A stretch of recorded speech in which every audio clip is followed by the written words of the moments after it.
স্বামী বিবেকানন্দ একবার বলেছিলেন, স্বাধীনতা তো আমি কালই এনে দিতে পারি, কিন্তু তোমাদের দেশে মানুষ কই? আজকে এই অবস্থায় চারদিকটা তাকিয়ে দেখে মনে হচ্ছে স্বামীজি অভ্রান্ত বলেছিলেন। কোথায় যেন চারদিকে একটা বিশৃঙ্খল অবস্থা, অশান্ত অবস্থা, একটা লজ্জাকর অবস্থা। এটা দেখে বোঝা যাচ্ছে যে আজকে ডাক্তার আছে, ইঞ্জিনিয়ার আছে, শিক্ষক আছে, ব্যবসাদার আছে, রাজনীতিবিদ আছে, কিন্তু মানুষের অভাব হয়ে পড়েছে। শিক্ষাক্ষেত্রে, রাজনীতি ক্ষেত্রে, স্বাস্থ্যের ক্ষেত্রে, সাংস্কৃতিক ক্ষেত্রে যে অপ্রীতিকর লজ্জাজনক ঘটনাগুলো ঘটছে, এটা যে আগে ঘটেনি, এখন ঘটছে বা পরে ঘটবে না, এরম নয়।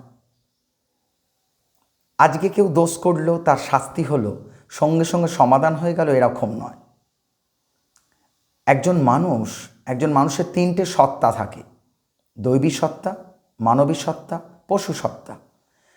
তো যখন এই পশু সত্তা বেশি ওঠে, পশু সত্তাকে যখন জাগিয়ে তোলা হয়, ভেতরের রাবণকে জাগিয়ে তোলা হয়, ভেতরের রাক্ষসকে, দানবকে জাগিয়ে তোলা হয়, তখনই সমাজে খারাপ কর্ম ঘটে বিভিন্ন রকম।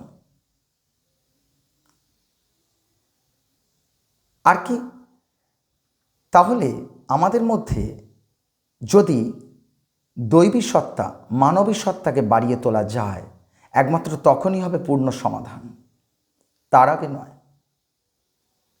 মেধাবী এবং ভালো ছাত্র বা ভালো মানুষ যে নাও এক হতে পারে, এটা প্রমাণিত হচ্ছে বারবার। দেখা যাচ্ছে ডাক্তার কিন্তু চরিত্রহীন, ইঞ্জিনিয়ার কিন্তু চরিত্রহীন। ব্যতিক্রম আছে, কিন্তু সংখ্যায় কম।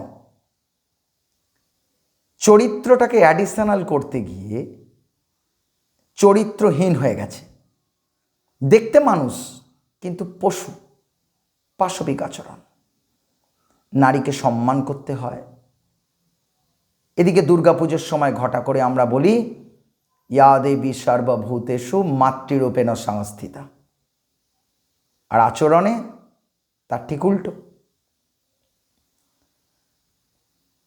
অভিভাবকরা ছেলে মেয়েদের কত স্বপ্ন নিয়ে হোস্টেলে, কলেজে পাঠাচ্ছে, বলে শিক্ষিত হলে মানুষ হবে।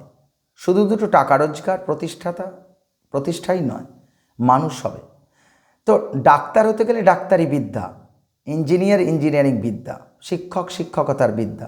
মানুষ হতে গেলে কোন বিদ্যা? সেই জন্য চাই স্বামী বিবেকানন্দের, আজকের দিনে স্বামী বিবেকানন্দ প্রাসঙ্গিক হয়ে পড়ছে। যদি মানুষ হতেই হয়, তাহলে বিবেকানন্দকে, সুভাষচন্দ্রকে ধরতে হবে। এনাদের মূল কথাই হচ্ছে চরিত্র গঠন। সুভাষচন্দ্র বলছেন, চরিত্র গঠনের জন্য স্বামীজি অপেক্ষা দ্বিতীয় কিছু পথ নেই।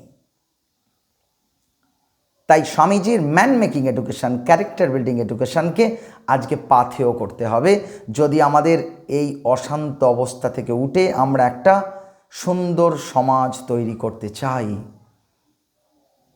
ছাত্র সমাজের হাতে তুলে দিতে হবে বিবেকানন্দকে, সুভাষচন্দ্রকে। একটা শুদ্ধ বৈদিক সংস্কৃতিকে গড়ে তুলতে হবে। একমাত্র তখনই হবে সমাধান, তার আগে নয়।